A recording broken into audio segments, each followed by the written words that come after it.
I remember the day that we didn't get to play catch anymore because I threw one too hard, and he couldn't react. His reflexes weren't there in time to actually catch the ball, and it caught a better part of him than his glove.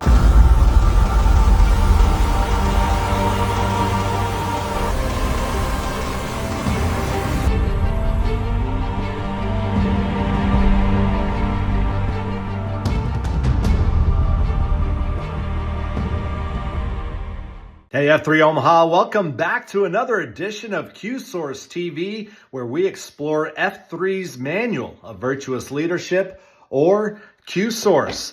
This week's prayer comes from Ecclesiastes 4, verses 9 through 12, which Grok labels the mathematics of shared pain.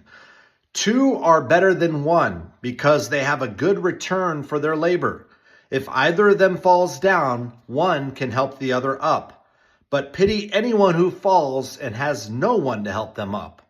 A cord of 3 strands is not quickly broken. Ecclesiastes means the preacher, and while the author is disputed between whether it was actually King Solomon or a scholar who came later and was looking back on the life of King Solomon and his reign and writing about it, the Holy Spirit is really the author and the spiritual inspiration for the book, and it is about King Solomon. That much is not really disputed. In the Bible book, King Solomon is very lonely and empty inside, despite having one of the most successful kingships. He established a centralized bureaucracy. He appointed a structured court. He built the first temple in Jerusalem. He developed naval and port facilities. He authored biblical books like Proverbs, Song of Solomon, and Ecclesiastes. He had 700 wives, 300 concubines, and massive wealth. But despite all of this, he wrote, and I quote, "Yet when I surveyed all that my hands had done and what I had toiled to achieve, everything was meaningless."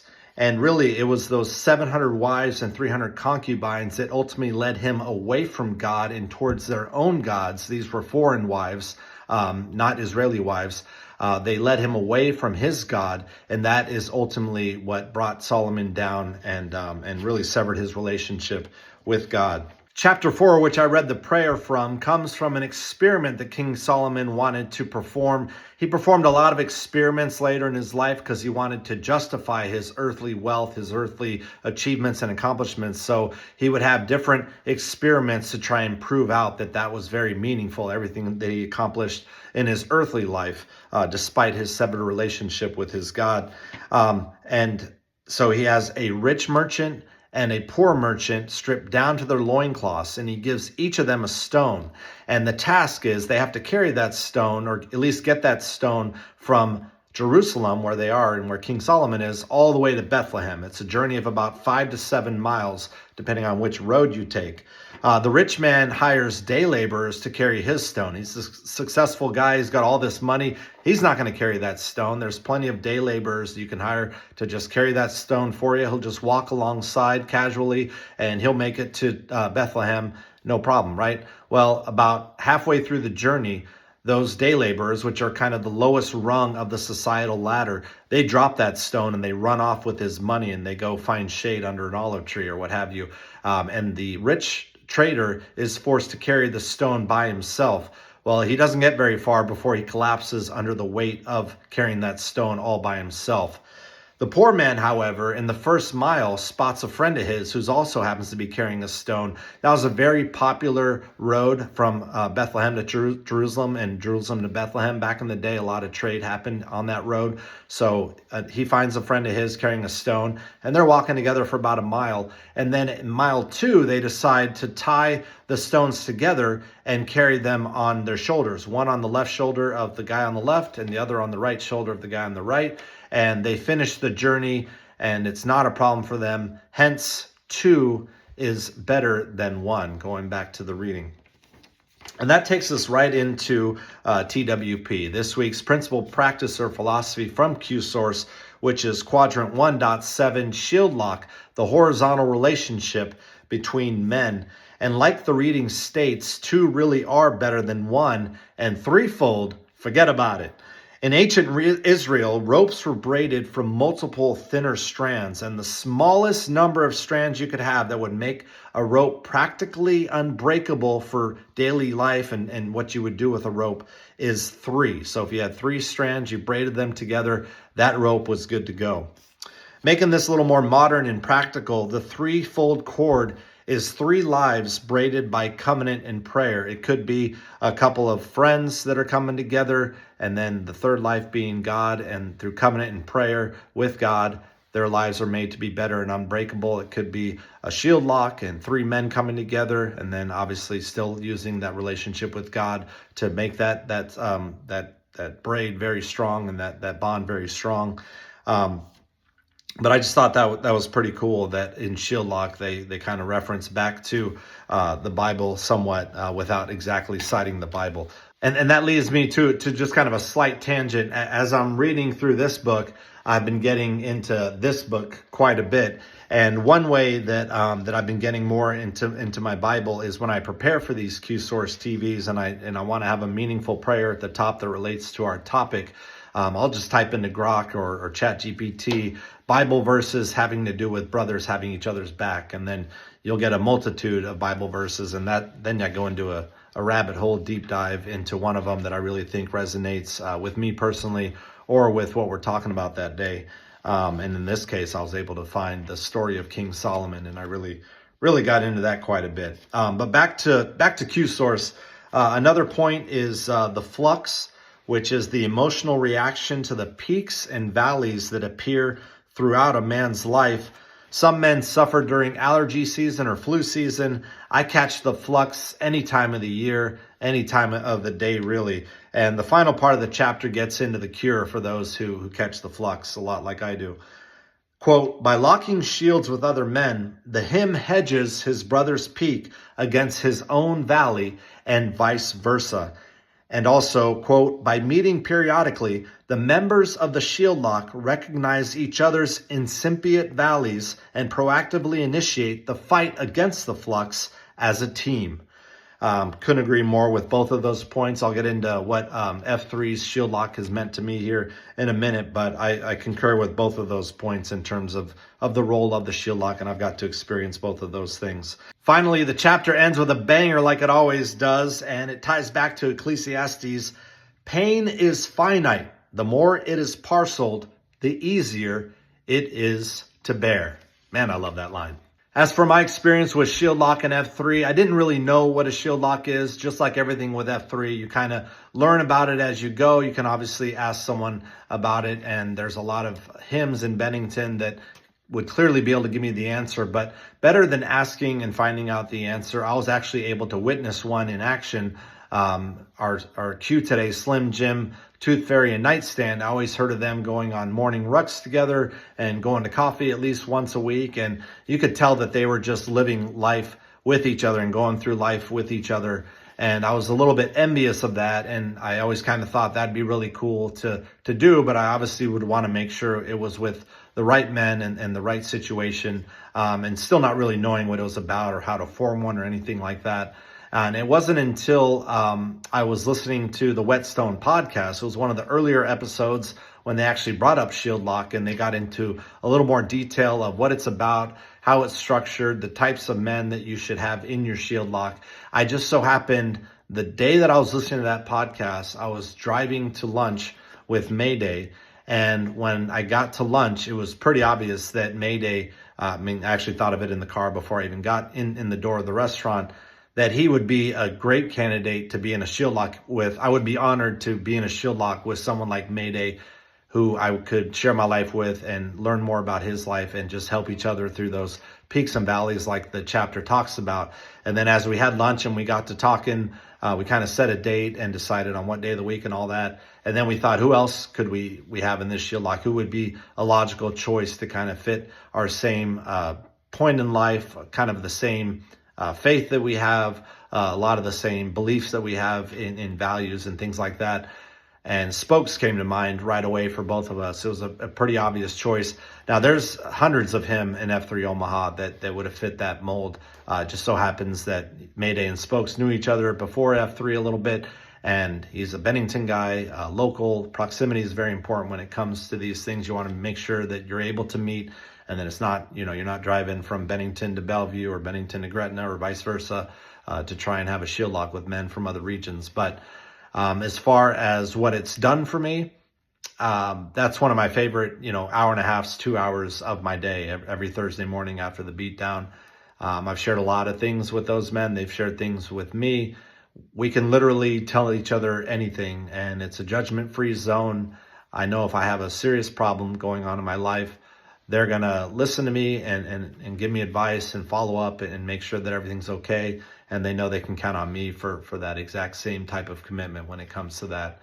I highly recommend anyone who doesn't have a shield lock or is not part of a shield lock to really pray on it and start thinking about some men that they would like to start meeting intentionally with and starting to share their life with.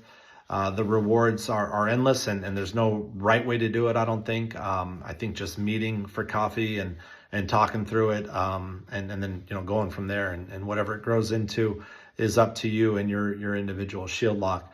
But I kind of, going back to King Solomon and how he severed ties with God when he started following other gods and started having idolatry through his 700 wives and 300 concubines. He was trying to go through this life without God and without the help of God, and trying to do it alone. And all the achievements, I didn't even read off all of his achievements. He's probably got 20 more things that he did in different aspects of life. But in all of his achievements, he still felt like life was meaningless, and he had a hard time finding meaning in life. And I think that resonates some with F3. As I mentioned earlier, reading F3 with the Bible, it's a nice, actually reading Q-Source with the Bible. Q-Source is a nice companion piece, and I think the author of Q-Source is pretty well versed in the Bible, and I'm sure that Dredd had the Bible on his mind when he wrote Q-Source. But relating it back to that, going through F3 is great, and you can certainly go through F3 without a shield lock, and you'll get a lot of benefits from it, far beyond being in the best shape of your adult life, or getting some better friends or closer friends, if you will. But if you go through F3 with a shield lock, it's just that much more powerful and that much more meaningful, in my opinion. It kind of 10x's or 100x's your experience. And it's kind of like King Solomon, had he kept his relationship and his covenant with God and had some help along the way, he would have found a lot more meaning in life. I think shield locks bring out a lot more meaning in what F3 is all about, and then coincidentally brings out more meaning in the rest of the aspects of my life as well. All right, let's get to this week's Q. It is none other than Slim Jim. He's the current site Q at the bullpen. His name is Ted Sakeva. He joined in July of 2024, and he is a transportation manager for Jack Links. His bio, he's from Ogallala, Nebraska, and that's home of the Indians. He met his M at LAX. For those that don't know, that's LA International Airport there in Los Angeles. She picked him up at the airport for the 2006 USC Nebraska game. We're going to get into that story. Kind of interesting. Before Uber, before Lyft, that he met his M for the first time when she picked him up at an airport in LA. His favorite hobby is coaching his kids and leading their teams and activities. He says there's a ton of definitions when it comes to being a leader, but his favorite characteristic of a leader is the ability to demonstrate outrageous love, which he defines as the combination of unwavering patience towards yourself and those on the journey with you. As for my personal relationship with Slim Jim, I've been coaching his daughter Scarlett in soccer here in Bennington for about the last 3.5 years. And so I've gotten to know him on that coach-parent relationship quite a bit. And he's a great parent.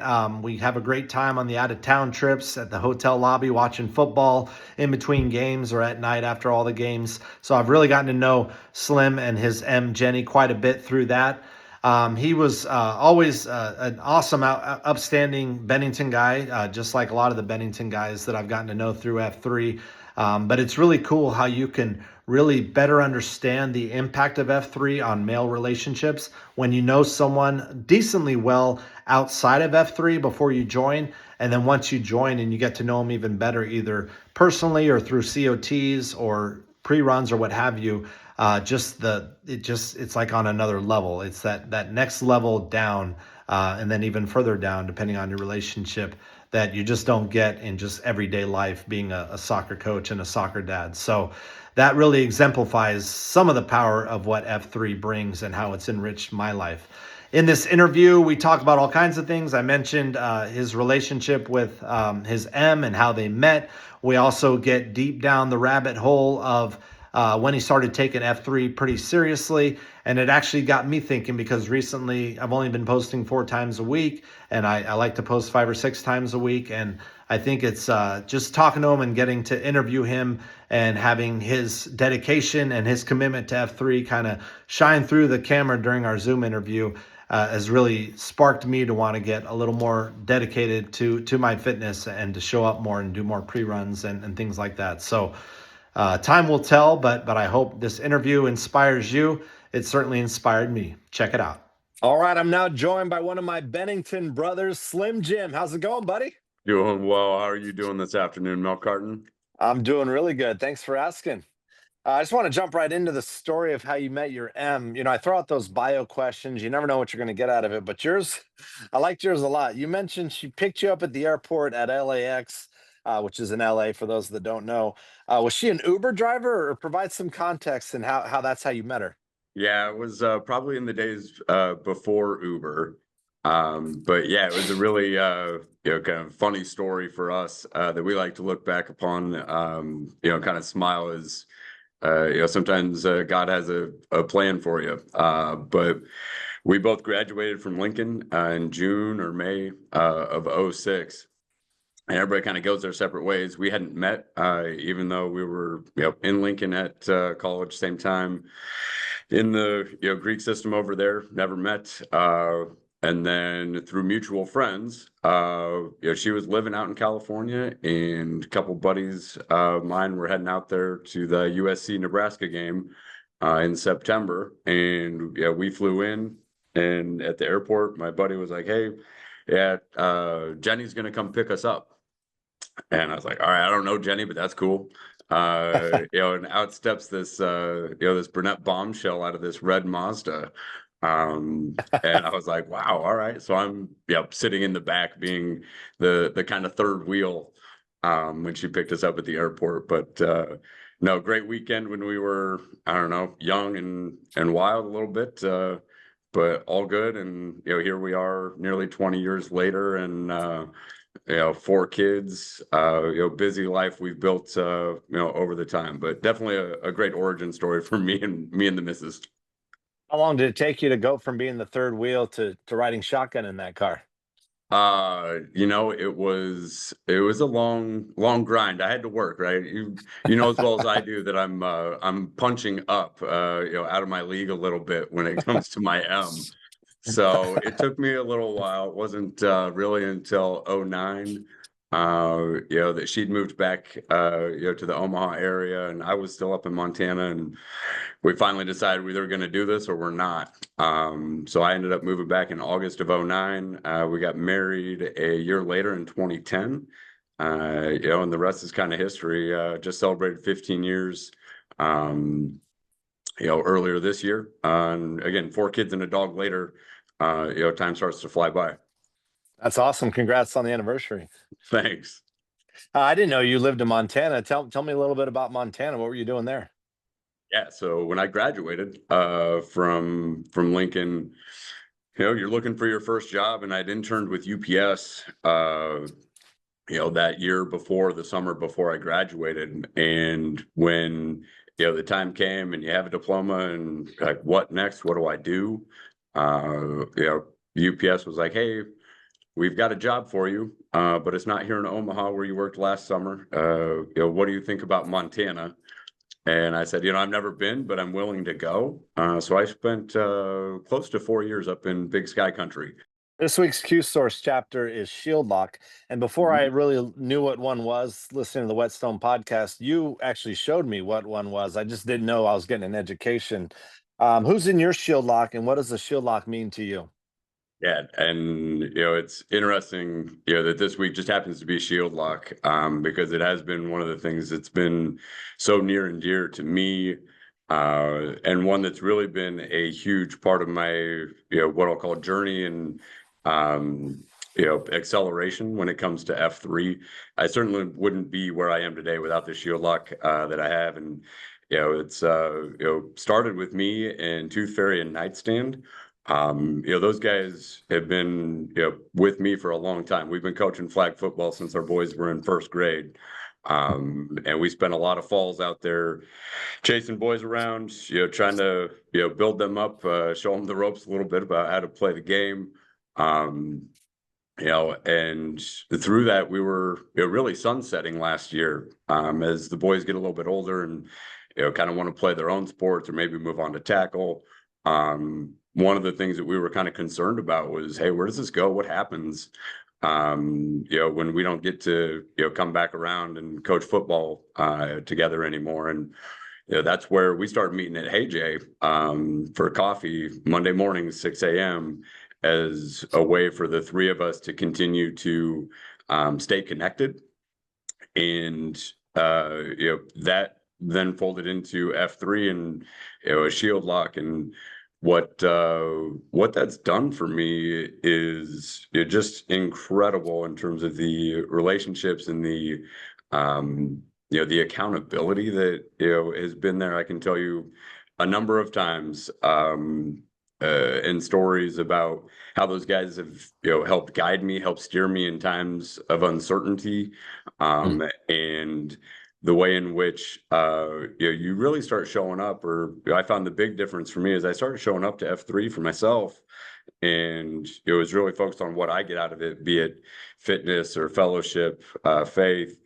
But through that shield lock and through showing up for those guys and them leaning on me just as much as I lean on them, it really turned from a what is it for me to how do I help give? How do I show up for other people instead of myself? And I think that was the key piece for me, and how the shield lock played a piece of that. Like, no man can watch his own six.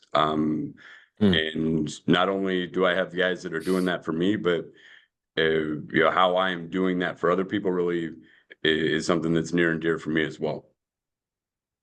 So just for folks that aren't in a shield lock that might be listening, how is it different from your relationship with your M in terms of how you can grow or maybe share things that you don't share with her for whatever reason? Yeah, I think make no bones about it. The my M, my shorties, my 2.0s, right? They're the inner circle of that concentrica.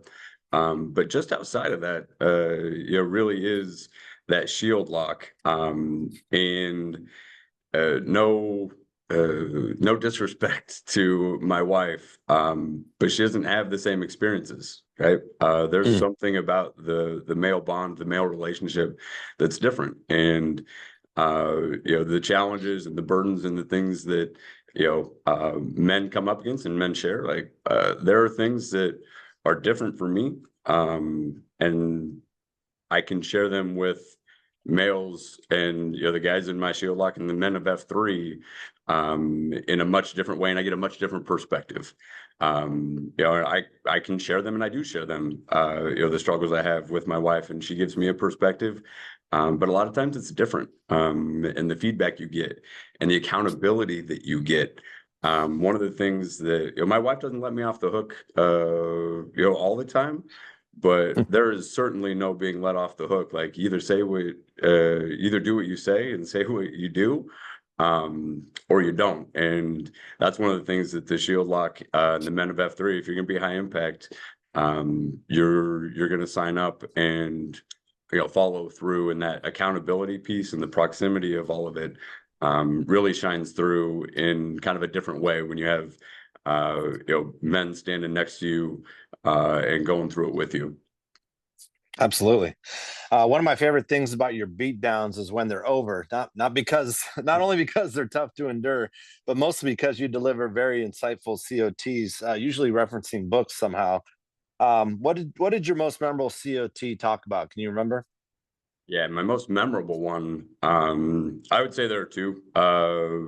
My first one was always memorable for me. My VQ back at the bullpen at the beginning of January. If I was to put a pencil in, some of those days along my F3 journey that, were, kind of a before and after. January 9th is one of them at the bullpen, and that COT was really around being able to ask for help. And that, help is, not a sign of weakness. It's not giving up, it's refusing to give up. And that we all need help somewhere along the way. So, there's that vulnerability that comes along with it. And that theme, when it comes to my COTs, is something that I really try to make sure shines through, is that I'm on a journey too. I'm just trying to learn. I'm trying to figure things out. I've got a lot of things that I'm not perfect at, and that, but for the grace of God, can I, continue to grow in my path. And I think that vulnerability is a key piece of that. I think the second most impactful one is I had the opportunity to cue at the Armory on May 23rd. It was my dad's 75th birthday. And, everything was themed, 75. And I remember all the packs getting a little loud when I told them we had to start and warm up with 75 side straddle hops in cadence. By the time we got to 50, 55, everybody's like, really, we got to keep going. But the relationship with my dad specifically is one where there were a lot of things that my dad wasn't physically able to do. Growing up, he didn't get to teach me how to slide into second base. He taught me how to shoot a basketball, but doing a crossover or dribble, like, he physically couldn't do a lot of things. And I remember the day that we didn't get to play catch anymore, because I threw one too hard, and he couldn't react. His reflexes weren't there in time to actually catch the ball, and it caught a better part of him than his glove. And for all the things that my dad couldn't do, there are a lot of things that he could. And the way that he taught me what true strength is really about, and not giving up, and continuing to keep a positive mindset even when things aren't going your way. There's a lot of strength that my dad was able to show me, through my childhood, about what it means to be a man, what masculinity looks like. And those are lessons that I hope I can share with other people about how I got to where I am in my journey. And I think the vulnerability of it all is what brings home a really impactful COT. I want people to know more about me and where I am, because I think there are other people out there that need to know that they're not alone. And that the way that I can share and give it away, maybe I help somebody else along the way. Did you get to tell your dad about that beatdown?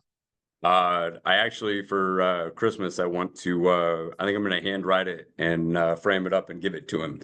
I have the COT written out in my phone. It was one I try not to read from a COT, because I think it's more impactful if I'm just kind of telling my story and letting it come out a little bit. But I did write that one down, because I was like, you will get lost, and you'll get in the emotion of it all, and maybe forget to say a few things. But that is one where I think I'm gonna write it down for him, frame it up, and give it to him. That's awesome, man. That's really cool. You listen to a lot of audiobooks, you told me in the Gloom once. Can you provide our audience with your top 3 books for being a better leader? Well, right now I'm in the middle of Q Source. I think that it doesn't necessarily count, but We'll count it. that one is that one's really top of mind for me, just in the way that it frames things up, and it's really no nonsense. Either in or you're out. One of the ones that I circle back to is Extreme Ownership with Jocko Willink. It's one of my favorites on leadership, and it the premise is everything's your fault, right? If you boil it down, the degree to which I can own the failures of myself, my team, those around me, and look for ways that I can go out and have impact if things didn't go the way I intended or I planned. then that's for me to go fix. And extreme ownership is one of them.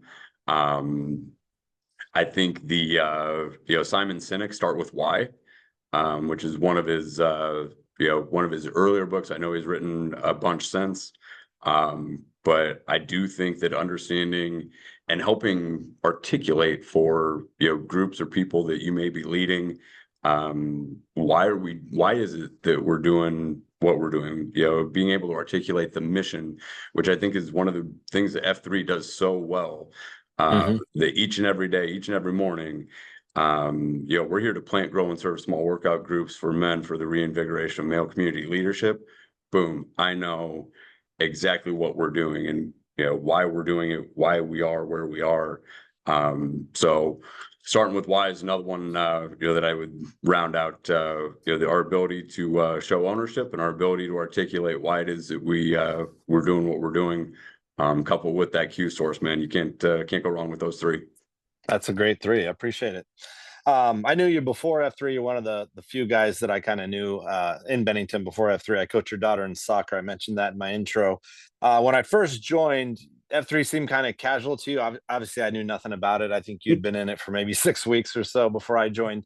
And you were just kind of like, it's here in Bennington. It's 5 minutes from my house. Tuesday, Thursday, Saturday, I get 3 workouts. You kind of just were talking about the fitness, didn't really talk about faith or fellowship that much. When and how did it morph into being such an important part of your life like it is today? Great question, because you're absolutely right. I do remember the morning that we were out there, and I'm like, this is a few times a week. You kind of show up, you do your thing, and I think there are a couple places, and the Shield Lock was a really big part of that, where F3 was on my radar, and then I had a calf injury for a little bit last fall. Was kind of hit and miss, but what really turned over was beginning of January. Tooth Fairy was actually on cue at the bullpen on January 2nd. And I remember it because I fart sacked on him, and I didn't show up, and it didn't sit well with me. I didn't show up for one of the guys that was in my Shield Lock, and one of the guys that it's really important for me to be there for. And the next week was when I was on cue for my VQ, right? And there he was, and right, wrong, or indifferent, I was like, that's not happening again. I won't do it. And then he started talking about the Grizz Challenge, and he was doing the 20 under 20. And what I started to say was yes. And every time a new idea came around, it was, yeah, I'll do that. Sounds a little bit crazy. I'm in. We started with we went from the Grizz Challenge to the pre-run challenge, and neither of us were runners. And I still remember the coffee that I was having with Dinger, and we're sitting there at a Scooters one morning, and I'm kind of waffling. I'm on the fence about whether I should sign up for 40 miles. I don't know how I'm going to do it. And he looks at me, he goes, well, how often do you pre-run? I said, I don't. He goes, really? You're not good at something you don't do? Shocked. I was like, oh, he's so right. And that's what happens through this whole thing is people just hold a mirror up to you and they say, hey, the things you're making are just excuses. And you start leaning in and saying yes, and then before you know it, 40 miles turns into 60, 80, 100 miles, even though Tooth Fairy will remind you that the scoreboard said I was half a mile short.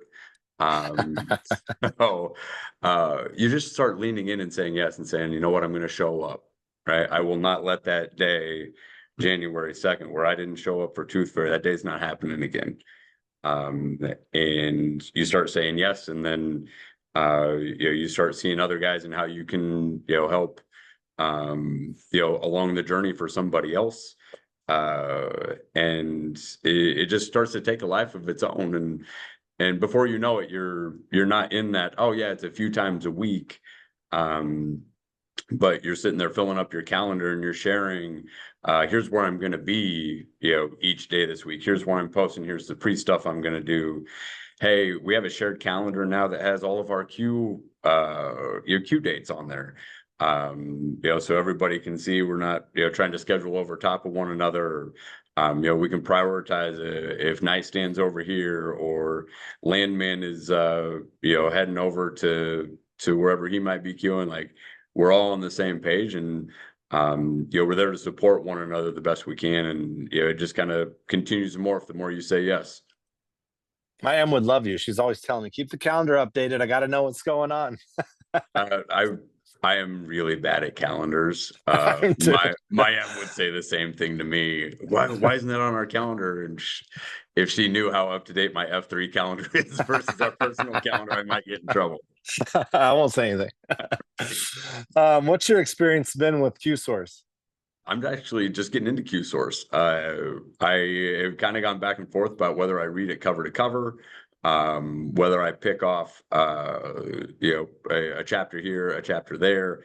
One of the things that I really like about it is I've been a part of a few QSource discussions, and I think that is a really important piece. One of the things I love with what you're doing at the Crucible is that QSource discussion and the ability to not just read it in a vacuum and articulate my own thoughts in my own way, but then opening a platform to share what I think and to hear what others think and get a broader perspective, I think is really, really impactful. And it's great to have that here in Bennington as one of our sites.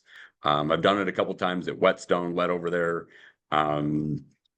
For when they were doing the chapter that week was the Jester. But I do think that like I said, the QSource as a book or a standalone, guide to leadership is top notch. But I think there's something special about the ability to go then take what that book has to say and, go talk about, or get and give different perspectives. To really round it out. So hat tip to you, to making that a key tenet of your site. It's only as good as the men that show up and help those discussions. Last question. F3 stands for fitness, fellowship, and faith. Which of those three has made your home life better, especially with your daughter Scarlett, who I have to coach in soccer? I think that there's maybe I'll touch on all three. And from the fitness aspect, I really do want to be the dad that can go be active with the kids, and keep up and not have to be on the sideline. So if we want to go skiing later this winter, there's something that they want to go. One that comes to mind is the Tree Rush Adventures, the zip lining and that kind of stuff. I want to be able to say yes and live those experiences with them. So the fitness is actually a pretty big piece. The fellowship, I do have to call out that the shield lock. I was up against it. I had some competing priorities between family and an event for Scarlett, versus an event out of town for my brother and my nephew earlier this year. And it was one that I struggled with and had a lot of angst and anxiety about. And nightstand, tooth fairy, it was pretty clear to them, right? They had my 6. They had very strong opinions about it. They didn't shy away from the topic, and really helped me. So when you call out Scarlett specifically, I was able to be there for Scarlett. I found a solution that I could be there for my brother, but wouldn't have found that had I not been with those guys in the gloom, in the shield lock, in the pre-dawn hours, sharing with them. You asked about places where I get a different perspective versus what my M might say. And so that fellowship part really does come home and have a direct impact. That's just one of a number. And then I'd say the faith part, just to be transparent for everybody, The faith is one that I'm really working to expand upon and be better at. I think of all the three F's, that's the one that I have the most searching to do. We're going to talk about that on Wednesday a little bit, about how my journey's played out and, where, faith really fits into that. Because it's one that, just to say it, I don't think until, this year and the journey I've been on with F3, that I did a really good job of, keeping my faith top of mind. Always been a faithful guy, always been a spiritual guy, those kinds of things. But I think, I'd be remiss if I said I was ever accelerating, that third F. And it's one that, probably sits in third place, even though it needs to be first place for me. And the journey that, I'm on, I just got to figure that one out. And I got a great group of guys to help, foster that with me, and help figure that out. So I'm in the middle of that one, just to say, my fitness is as good as it's been, in my adult life. My adult friendships are as strong as they've been, in my adult life. And I'm looking forward to, making my faith as strong as it's been in my adult life. So it's just one that, needs a little more attention, if I'm fully transparent about it. That's awesome. Yeah, I'm similar to where I'm trying to work on my faith as well. It's probably the weakest of the three heading into F3 when I joined as well. So love to be on this journey with you, brother. Take it from a guy who was doing shield lock before it was cool. We got Slim Jim at the Crucible on Wednesday. Come out. He's got some surprises up his sleeves for those Bennington Hills. Can't wait to see you, buddy. Thanks a lot. Hey, thank you, Milk Carton. Have a good one, man. All right, F3 Omaha, that's it for Q-Source TV this week. Next week, we have one of my top 3 hymns in F3, and that is my man Speed Bump, the godfather of Valley F3. Next week's P is Q.1.8, Whetstone, the vertical relationship between men. Can't wait to talk about it. See you next week.